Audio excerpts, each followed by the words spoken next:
Hello, folks. So, this evening I want to really talk about student mental health more generally. Now, earlier in the week I talked about the student rent crisis and the financial side of mental health and the pressures that has put on our young people. And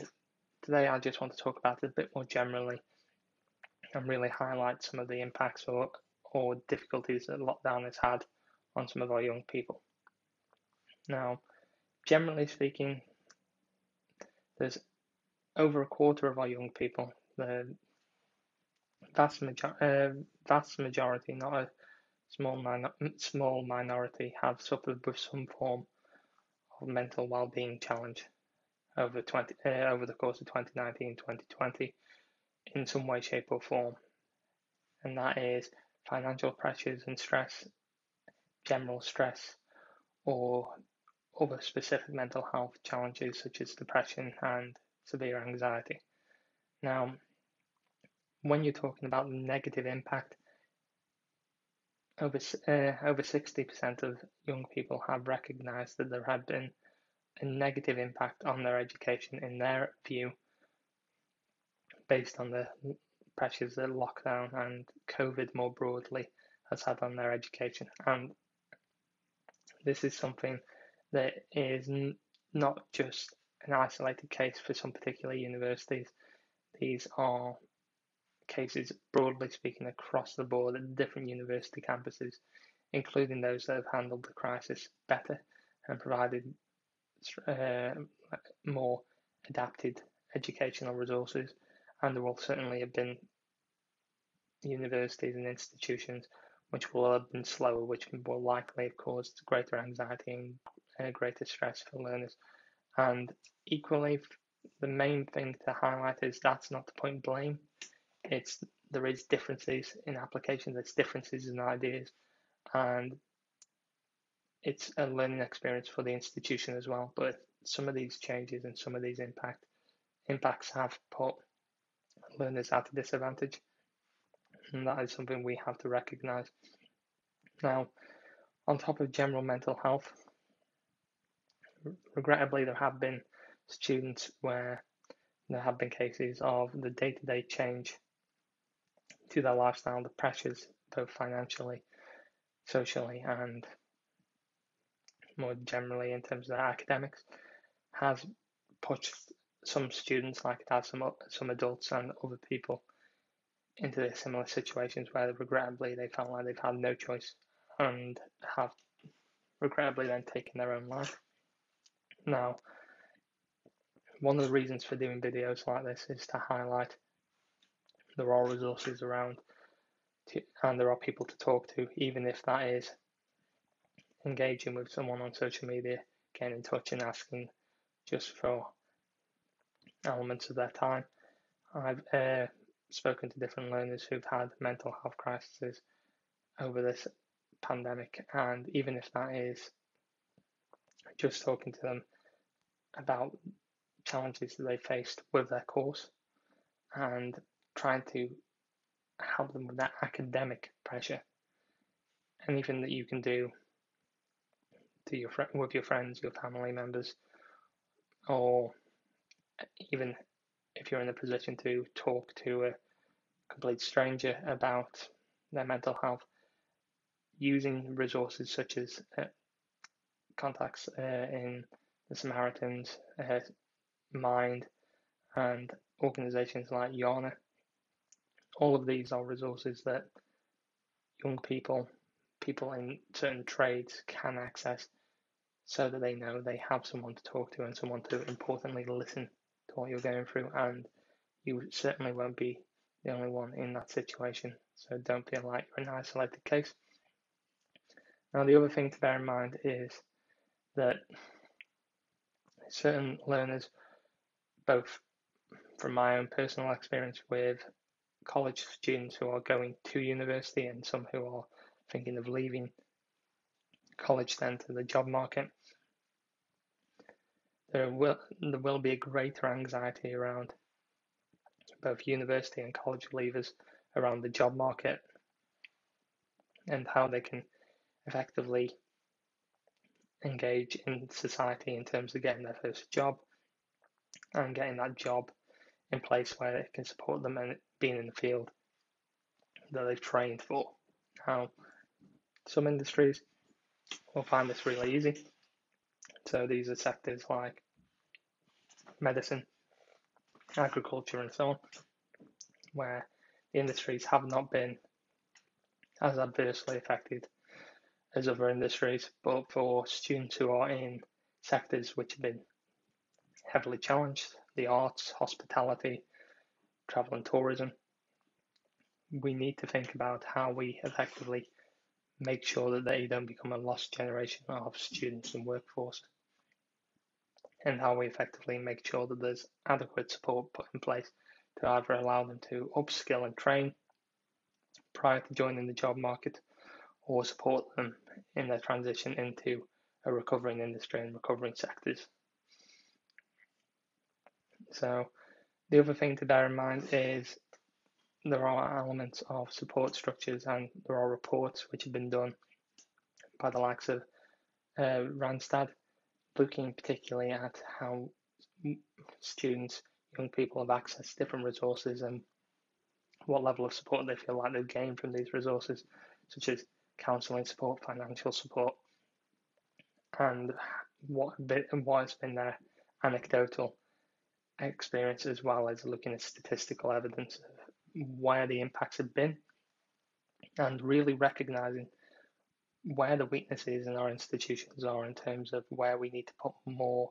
resources to help young people in the future and learn from this experience in terms of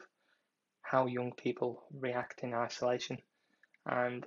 how people more generally react to an isolated environment and what types of support structures they need or want in place. And the main thing to reflect on here is, rather than this environment, the pandemic has affected everyone broadly. So particularly individuals who are very practically focused and would generally have outlets such as gyms, sports and other facilities. These have all been broadly more limited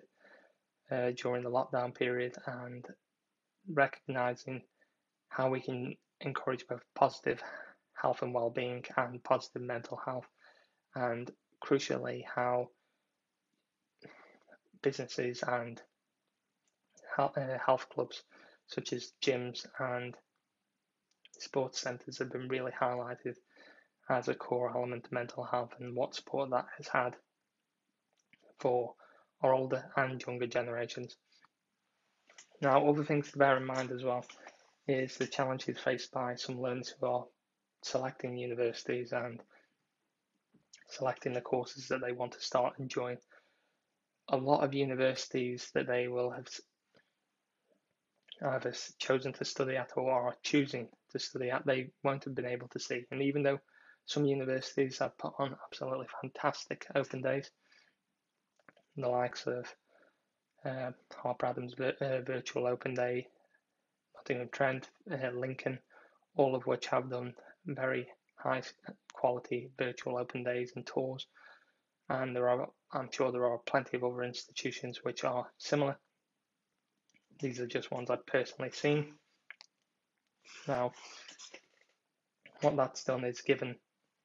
the learners an opportunity to see a snapshot of what that university lifestyle is, and as well as noting what their lifestyle is, but equally how the universities have adapted to an online delivery method, and not just how they've delivered the information, delivered content, delivered resources,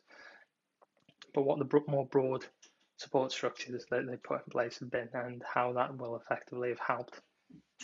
young people to succeed during this completely different and often potentially for some people unforgiving times. Now, in terms of picking the right courses for learners will have had to think normally about what type of assessment method they're looking for, or what type of resources they're looking for. Are they looking for more practical facilities, or are they looking for lecturers who have had more broad research experience in the areas that they're interested in? And it is also worth remembering that some courses which have often excelled because of travel will have had barriers put in place, which again, they can't necessarily find those same key resources and same key opportunities for their learners this academic year. And we do have to recognise that therefore some individuals who will do that degree in subsequent years and have done it before will now be at an advantage over those who are currently studying it, and really making sure that we shore up the difference between these two elements. Now, other things to bear in mind in terms of more general support. One thing I'm a big advocate of is making sure that you have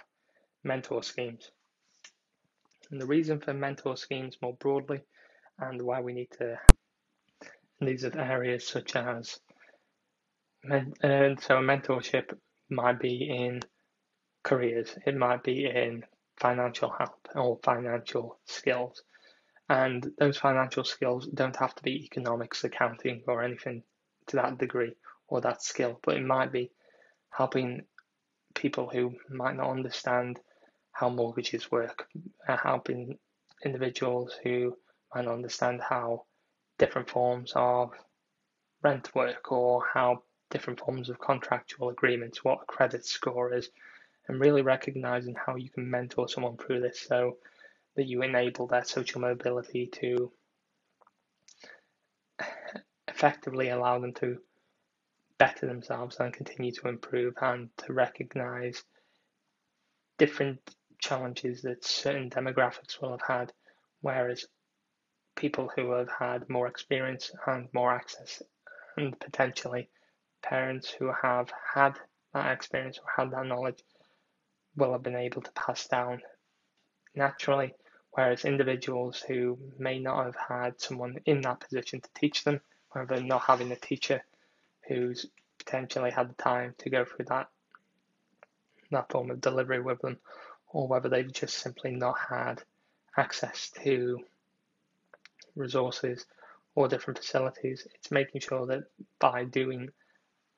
elements such as mentorships and really talking about it, we can really highlight the benefits of learning together, supporting each other, and effectively recognizing the difficulties that different individuals will be facing. And often by talking about an individual's problem, we'll also have the advantage of being able to talk about our own problems. And it should really be a two-way relationship where it's more of a broad conversation where you can effectively talk together collectively about a particular problem and then work towards this in a collective, like a forum, where if there's a challenge, we can recognize where these challenges are broadly displayed and talk to the relevant levels of government, whether that be local government like parish, town, and unitary councils, county councils, and district, or whether we have to potentially lobby for greater systemic change and greater benefits from national government, such as what resources we need in our university centres and what we need to advocate for our young people, and perhaps even broadly across the education curriculum. Is there areas where, by talking about it, we broadly recognise that there's a need for financial literacy lessons, or is there a need to be able to talk about emotional resilience and mental health in more broader contexts? And really, by recognising and being aware of individual challenges, we can also know what collectively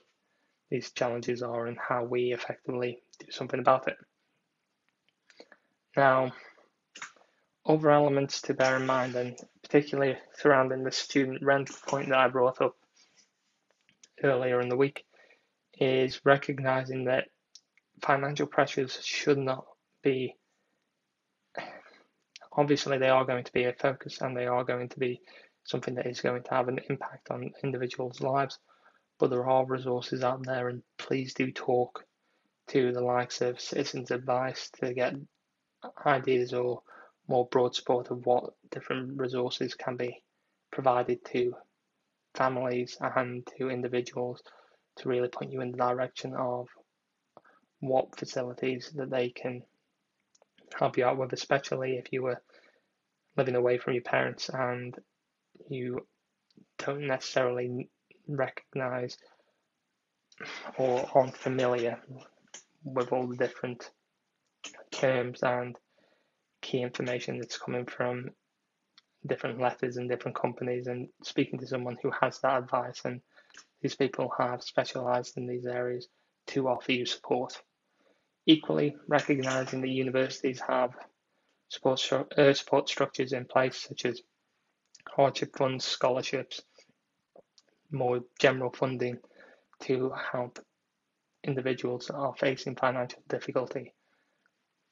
and gaining that extra support so that you aren't in a position where you are at a disadvantage because of your financial situation. And potentially that might be having an advocate talk on your behalf, or in some cases, if your mental health is severely impacted, even getting or going down the route of having guardianship or power of attorney to a far further degree of someone to manage your money on your behalf if needed. And that can be talked about in articles that I've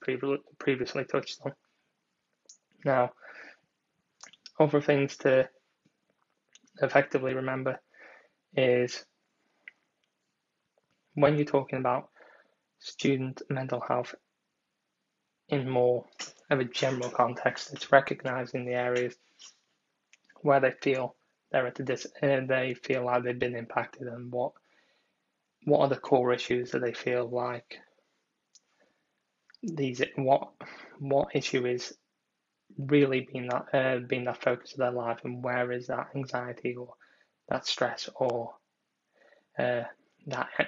emptiness at times coming from. And some of the time, even with a very hustle and bustle dynamic of the universities traditionally, some students will still feel lonely and they will still feel isolated. And this is one of the reasons, again, why the mentor schemes need to be in place, where they have a community, where the community might be for those individuals who might want to sport, who take part in different sporting activities, online communities such as for those who may engage in things like gaming or so on, having forums where they can have general chats with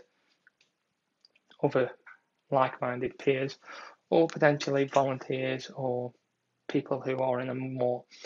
broader context interested in helping out learners and helping potentially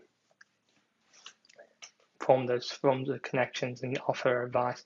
And in some cases, it might even be able to offer the opportunity to bridge the gap between our young people and our older generation. If there's isolation being broadly felt across different ages and different backgrounds, that doesn't mean that these individuals can't engage in conversation with each other, and by talking about shared experiences,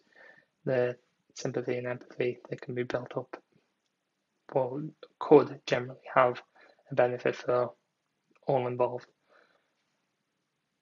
One thing that I would certainly say, which is going to have a more general impact on student mental health, and this is largely going to be because of lockdown, is on student health. The environment that the students are in, because of the lack of being able to access different facilities such as gyms and in some cases outdoor space, they are going to suffer the health impact. Now that can be the direct impact of being isolated in a small flat, or it could be being in a situation where they haven't had access to the sports facilities or fitness facilities that they would normally use to keep a more healthier routine and healthier both physical and mental health by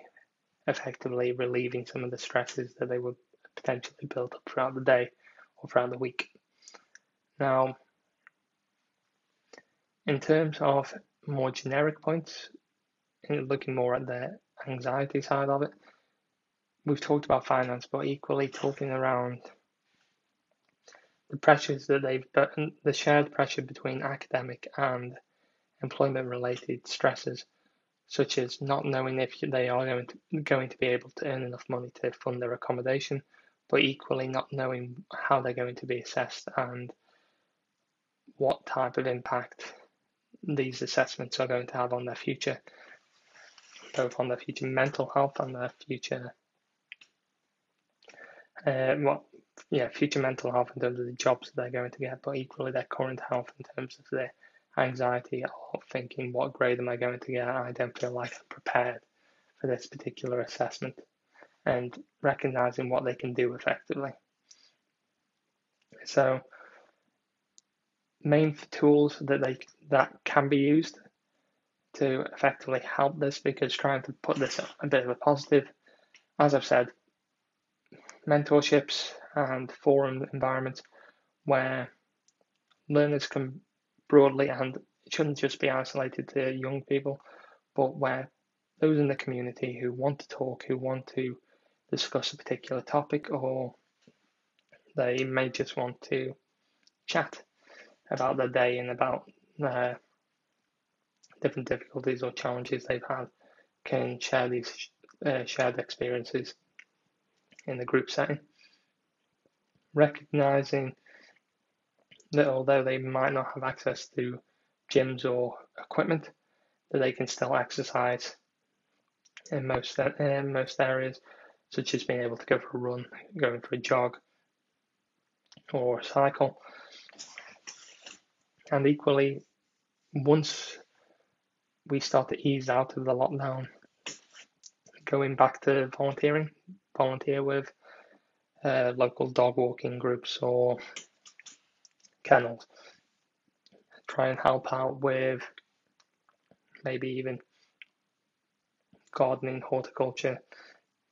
or potentially other local activities, and really engage back with that community, such as groups like the Scouts, Guides, Cadets, and so on, and give something back to the future generation that's coming through. Music is a good release, especially if you're looking at positive music, just because you can't go to the nightclubs till at least June. It doesn't mean that you can't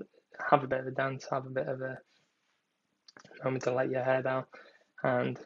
still take part in some online activities such as online Zumba classes or